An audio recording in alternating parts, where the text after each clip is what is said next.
Salut à tous et bienvenue sur AZ237. Alors que des familles, des amis et même des inconnus pleuraient sur une tragique mariée du New Jersey, celle-ci a été transportée dans la même robe de mariée blanche et le même voile que ceux dans lesquels elle avait été abattue le jour le plus important de sa vie. Dans la vidéo d'aujourd'hui, nous allons parler de deux futurs mariés qui se sont fait tirer dessus le jour de leur mariage. Regardons leur histoire. Mais avant de commencer, j'aimerais vous rappeler qu'après avoir regardé cette vidéo, vous pouvez faire un tour sur notre chaîne pour découvrir de nombreuses histoires à la fois incroyables, intéressantes et émouvantes. Et n'oubliez pas de vous abonner à la chaîne et d'activer la cloche de notification si vous êtes nouveau parmi nous. Les autorités ont déclaré qu'une future mariée avait été abattue devant les membres de sa famille par son ex-petite amie entrée sans invitation dans sa maison du New Jersey, alors que les membres de la famille étaient sur le point de partir pour le mariage. Vers 4 heures de l'après-midi, l'ancien petit ami est arrivé, semblant se joindre aux festivités du mariage. Les procureurs affirment que la femme se préparait pour la dernière série de photos. Il a pris une arme de poing dans sa valise et lui a tiré dessus 2 fois. Selon la police, il a été immédiatement plaqué au sol par les proches de la mariée, qui l'ont retenu jusqu'à l'arrivée de la police. La Rolls-Royce blanche et 2 autres limousines destinées à la cérémonie de mariage étaient restées bloquées devant le domicile de la victime. Gladys Ricard, 39 ans, qui vivait avec son fils de 20 ans et sa mère. Selon le procureur du comté de Bergen, Williams A. Schmidt, le coup de feu avait fait fuir une salle pleine de participants qui cherchaient à se protéger, se cacher dans les placards et étaient descendus à la cave. L'ex-petite amie, Augustine Garcia, fut arrêtée sur les lieux. Une petite route paisible de la ville de Ridgefield, dans le comté de Bergen, et devrait être accusée de meurtre selon les procureurs. Gladys Ricard et Augustine Garcia, 47 ans, de North Bergen, s'étaient fréquentées pendant environ 6 ans et avaient mis fin à leur relation il y avait quelques mois. Le procureur Schmidt a ajouté que c'était elle qui avait mis fin à la relation et n'avait aucune envie de la reprendre ou de le contacter. Juste à côté de la maison de la victime se trouvait une résidente qui avait également entendu son chien aboyer et s'était précipitée pour voir de quoi il retournait et découvrit des demoiselles d'honneur en robe vert pâle et champagne courant dans la cour. Elles se sont approchées de moi, se sont assises tranquillement et elles pleuraient, déclara la femme qui ne voulut pas divulguer son nom. Lors du mariage, une bouquetière avait été introduite dans la maison d'un voisin pour la mettre à l'abri de l'agression physique, selon le témoin. Le futur mari de mademoiselle Gladys Ricard, James L. Preston, 36 ans de Brooklyn, était censé la rejoindre pour le service à l'église de la colline à Flushing, dans le Queens. Mais il n'était pas là lorsque l'incident s'est produit selon la police. En réponse à une question, M. Schmidt affirma que mademoiselle Ricard ait fait l'objet d'une demande de protection ou non. Il est certain que M. Garcia la harcelait. Il avait fini par devenir gravement perturbé et intensément désemparé, selon Raphaël R.S., un ami proche de Gladys Ricard qui était présent lors de l'incident. Le procureur Schmidt connaissait bien le passé de Garcia et supposait que l'incident s'était produit parce qu'il était un peu cynique et ne supportait pas le rejet. Martinez, une connaissance de la famille, déclara aux médias que Garcia avait laissé 100 fleurs dans le jardin de Madame Ricard, une semaine avant le mariage. Le procureur Schmidt a affirmé que Gladys Ricard avait rencontré James Preston environ 4 mois après sa rupture d'avec Garcia. Elle se tenait dans son jardin sur Elizabeth Street, un pâté de maison ombragé de platanes dans un quartier de 10 000 habitants, à 5 km à l'ouest de New York City, posant pour des photos et souriant à ses voisins avant l'incident de la fusillade. Janet Donnelly, habitant au bout de la ruelle, a déclaré qu'elle posait pour des photos dans sa cour avec 9 demoiselles d'honneur saluant sa voisine Janet Donnelly, vêtue de sa robe de mariée avec un haut en dentelle et un diadème étincelant. Donnelly dit qu'elle était magnifique et qu'elle semblait tendue, mais que c'était normal. Quelques minutes plus tard, Augustine Garcia est arrivée et est entrée au 825 Elizabeth, où résidait Gladys, a raconté Anna Rosario au procureur. Selon cette dernière, il a sorti un revolver de calibre 38 de sa valise et a tiré 2 fois sur Ricard, en face de son fils de 20 ans, ainsi que d'autres membres de la famille. L'arme de Garcia a tiré 3 autres fois, dont l'une touchant Ricard, après que son frère ait lutté contre Garcia au sol. Ricard a été abattu de plusieurs balles, au niveau du cou et du bras, ce qui a entraîné sa mort. Au moment où elle a été assassinée, son fiancé était debout et l'attendait dans une église à Flushing à New York. Garcia a été reconnu coupable d'homicide involontaire et a été condamné. Il risquait au moins 30 ans de prison.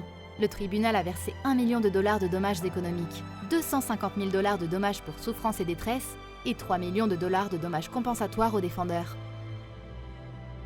Voici une autre histoire. Un massacre le jour d'un mariage à une époque de terreur. Un soir de novembre 1991, 1 heure avant que le jeune marié Engresh Singh, 21 ans, ne parte pour son barat, 4 hommes armés prirent d'assaut sa maison en fête, tuant 18 personnes. Nous étions en train de festoyer juste avant le barat, quand ils ont sauté par-dessus le mur et ont commencé à tirer sur tout ce qu'ils pouvaient voir. Je me suis accroupie derrière une pile de rondins. Ma mère s'est cachée derrière le chapiteau, se souvient Angrège, aujourd'hui un agriculteur grisonnant d'une quarantaine d'années.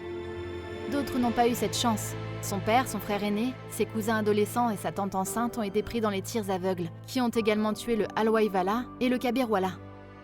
La future mariée, Sukhwinder Kaur, avait déjà revêtu ses magnifiques habits d'apparat, et les anciens du Panchayat insistèrent pour que son mariage avec Angrège se poursuive. Elle refusa de parler de la brève cérémonie qui s'était déroulée, alors que les corps éparpillés dans la cour étaient en train d'être évacués pour la crémation de masse quelques heures seulement après.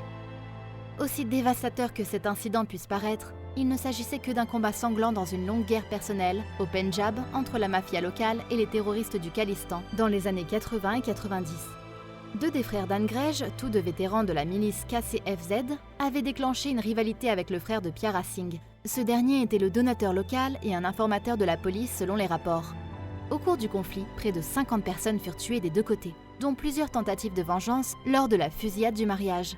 La rivalité entre Basarke et Baini divise toujours les deux communautés des décennies plus tard. Pratap Singh, sarpanche du village de Baini, montre la maison ancestrale en ruine de son ancien voisin Pyara Singh, qui a depuis été loué à des étrangers. Par crainte de représailles, nous avons été déracinés de notre maison et forcés de nous déplacer d'un endroit loué à un autre, raconte Balwinder, le fils de Pyara, qui est devenu un agent de la police du Pendjab. Je n'ai pas pu me marier parce que je suis le seul à devoir m'occuper de ma mère et des familles de mes frères et cousins. Mon père, qui a plus de 80 ans, ne peut ni voir ni marcher normalement. Pourquoi veulent-ils mettre à mort? Pourquoi ne peuvent-ils jamais oublier le passé? Bien que la famille ait contesté l'équipe devant le tribunal de première instance, elle fut contrainte de demander une assistance juridique à la Cour suprême. Pyara et les co-accusés ont vu leur peine de mort transformée en peine de prison à vie, sans possibilité de libération conditionnelle, et ont passé 20 ans derrière les barreaux. Le frère d'Andrej avoua son implication aux autorités à la fin de la période du militantisme, tandis que Pyara Singh et sa famille furent accusés de meurtre.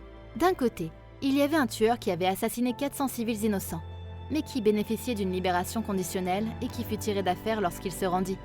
Dans un acte désespéré suicidaire, Pyara a assassiné 18 sympathisants djihadistes et il est maintenant en train de mourir en prison.